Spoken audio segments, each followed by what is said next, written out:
Welcome to my channel Try Amala Cooking.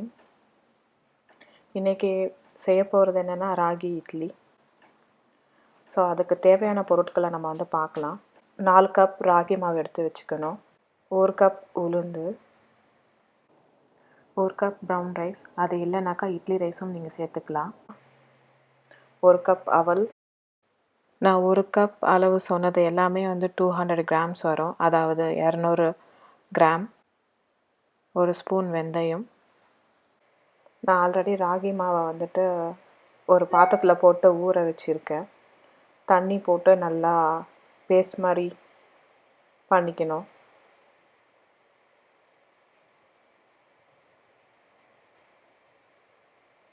அதை அடுத்தது நம்ம அரிசியெல்லாம் காமிச்சோம் இல்லையா, அதெல்லாம் நம்ம தண்ணி போட்டு நல்லா கழுவி வச்சுட்டேன். ஸோ அதில் நம்ம தண்ணி ஊற்றி ஊற வச்சிட வேண்டியது தான். ஒரு 4-5 மணி நேரம் ஊற வச்சா போதும். நான் ஊற வச்ச உளுந்த அரிசியெல்லாம் நல்லா அரைச்சி மைய எடுத்துட்டேன்.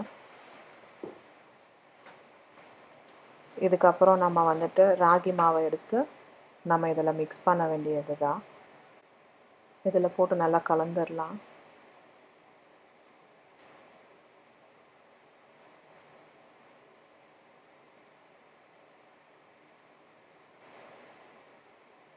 ஆக்சுவலாக இது ரொம்ப நல்லது. பசங்களுக்கு பசங்க ராகி ரொட்டிலாம் கொடுத்தோன்னா நம்ம கண்டிப்பாக சாப்பிட மாட்டாங்க. அது இல்லாமல் ஹார்டாக இருக்கும். இன்னொன்று என்னென்னா, அதில் அதிகமாக தண்ணி எண்ணெய் போட வேண்டியதாக இருக்கும், சுட வேண்டியது இருக்கும்.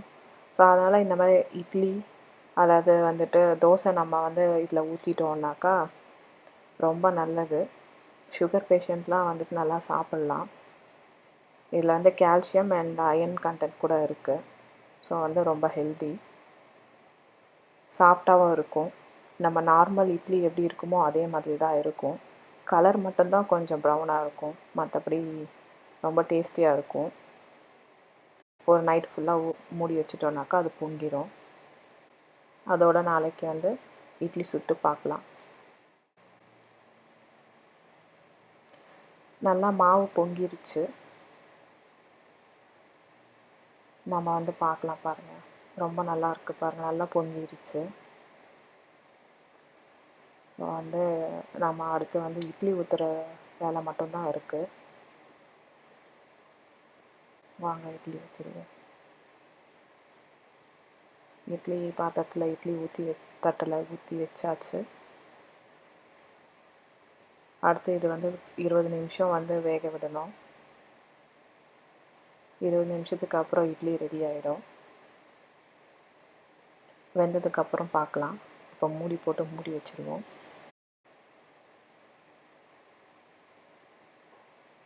இட்லி வெந்துருச்சு. 20 நிமிஷம் விட்டேன். தோசை அண்ட் இட்லி ரெடி ஆயிடுச்சு. டேஸ்டியாக இருக்கும். நல்லா சாப்பிடுங்க. அண்ட் உங்களுக்கு பிடிச்சிருந்தா சப்ஸ்கிரைப் பண்ணுங்கள், ஷேர் அண்ட் லைக் பண்ணுங்கள்.